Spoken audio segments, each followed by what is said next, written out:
Welcome to the Elevated Limits podcast show.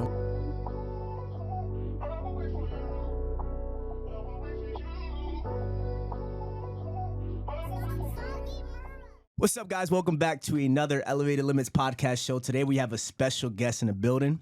You know, he's believed to be the first player in NCAA history to have 5 consecutive All-American seasons, recorded 487 tackles in 53 career games, finished his career leading all active players in tackles across all divisions of NCAA football, second all-time in career tackles. And if I continue to read this individual's accolades, we will be here for another 20 minutes, right? So, and if you knew this person, this wouldn't surprise you, right? He's by far one of the hardest working athletes I've ever had the privilege of working with, and just an incredible human being overall. Please welcome Tristan Wheeler.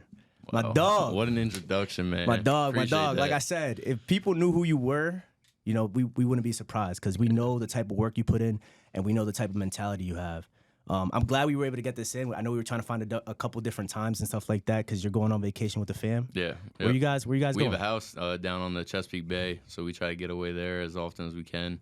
Oh, nice. Yeah, nice. so we down there for a few days. Be a nice time to get away from everything and just kick it a little bit. Lit. So Yeah. all this training, all the chaos, you're like, all right, let me just go out with the fam, chill. You got it. It's important, man. Absolutely, bro. Rest is important. Mm-hmm. I'm going to talk about that real quick, right? So there was a time, bro. This is a while ago. It might have been like my senior year in college. Somewhere around that time, I was working out at Max Fitness. I see you, and we start chopping it up. We're catching up and all that stuff, and you may or may not remember this, but you know, the next day you texted me, and you were like, yo, do you want to get a lift in? And it's Sunday.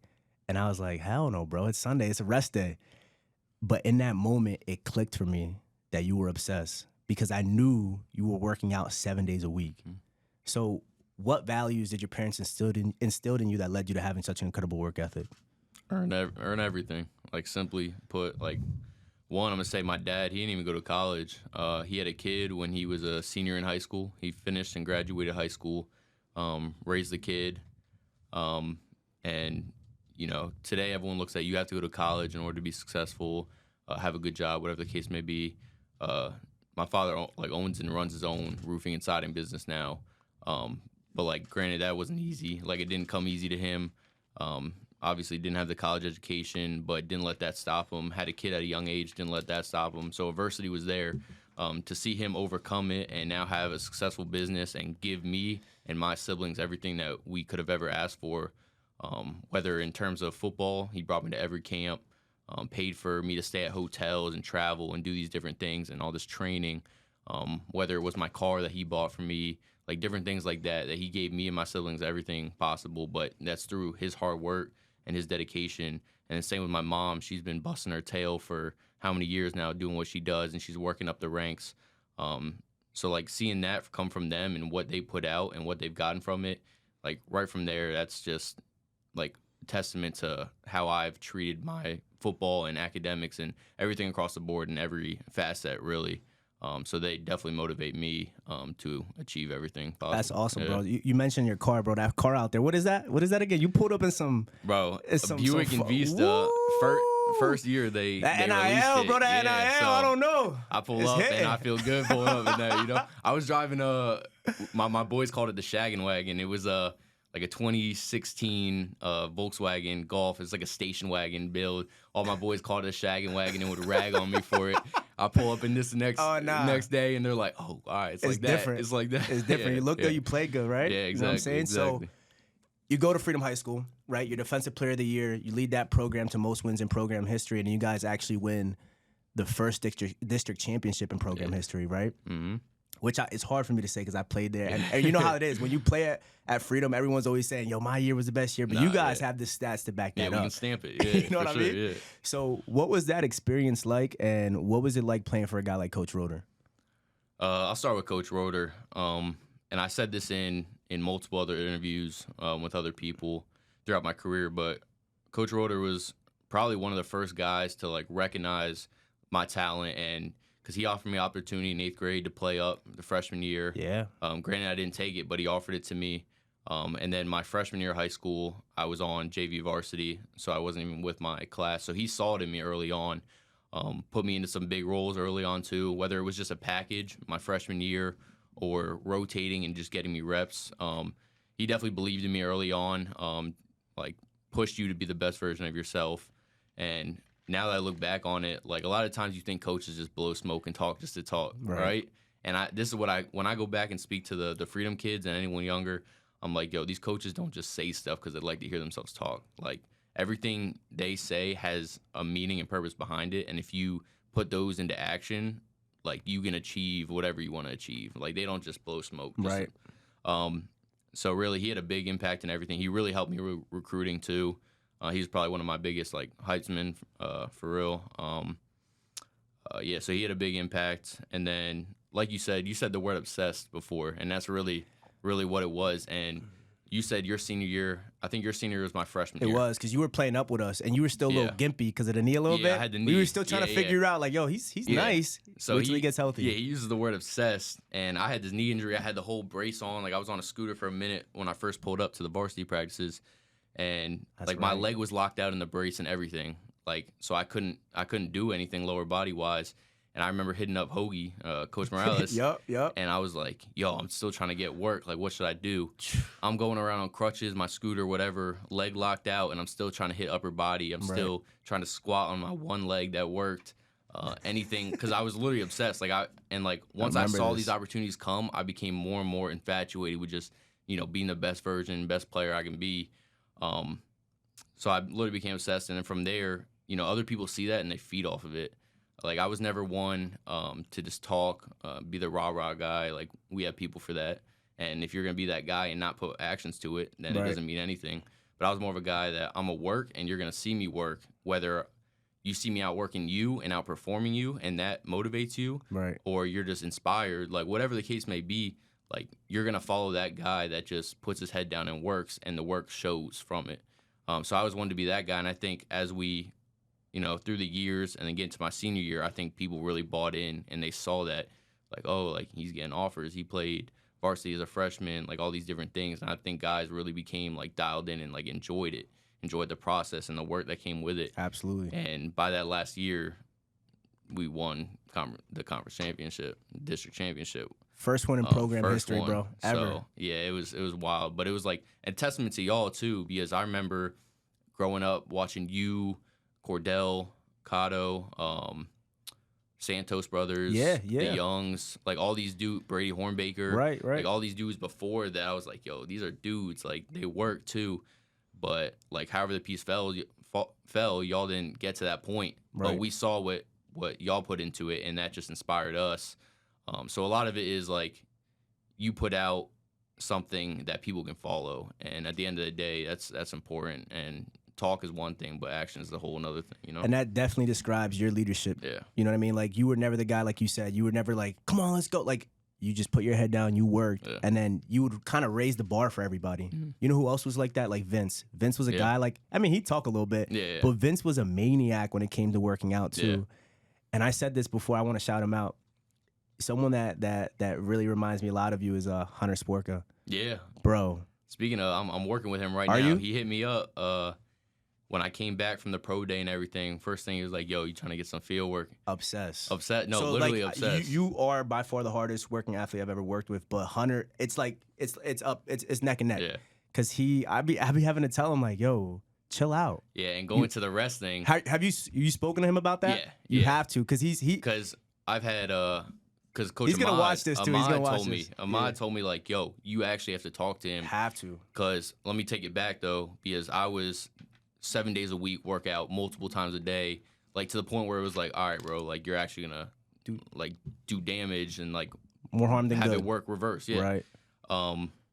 So like, and eventually like it started stacking. Like I herniated a disc in my back, like that knee thing my freshman year was from overuse.